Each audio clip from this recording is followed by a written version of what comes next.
O rețetă indiană simplă, dar delicioasă. Chana dal.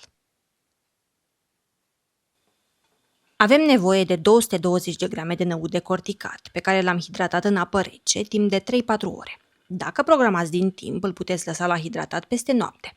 Năutul decorticat îl găsiți în magazinele indiene sau în supermarket. Îl punem la fiert cu 600 de ml de apă. Eu am folosit oala sub presiune timp de 7 minute la presiune înaltă, dar poate fi fiert și pe aragaz cu 720 de ml de apă timp de 25-30 de minute. Cât timp fierbe, ne ocupăm de baza aromată. Feliem o ceapă medie. Apoi punem o cratiță pe foc mediu și turnăm puțin ulei de măsline. Eu am făcut o greșeală și am pus ceapa înaintea semințelor, dar dumneavoastră procedați corect. Puneți întâi semințele de muștar brun și chimionul, lăsați-le să pocnească ușor, apoi adăugați ceapa. Căliți timp de 1 minut 2 până devine translucidă.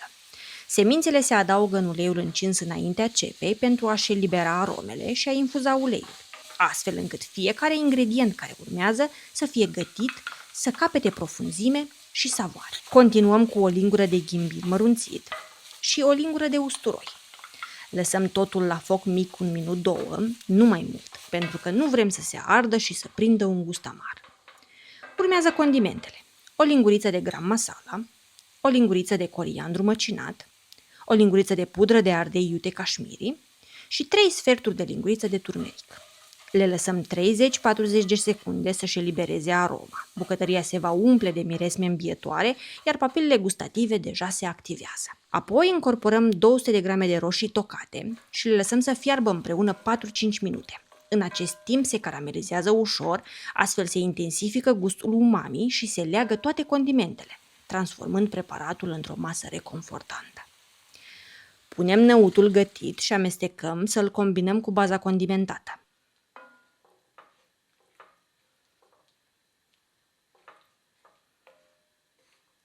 Potrivim de sare și adăugăm 2-3 foi de dafin. Acoperim cratița cu un capac și lăsăm pe foc mic aproximativ 10 minute. Ajustați consistența după preferința personală. Mai turnați puțină apă dacă îl doriți mai lichid sau fierbeți fără capac dacă vreți o textură mai cremoasă. În mod tradițional se servește cu orez basmati sau naan, turte indiene, dar eu cred că ar putea fi servit și cu un pic de mămăliguță.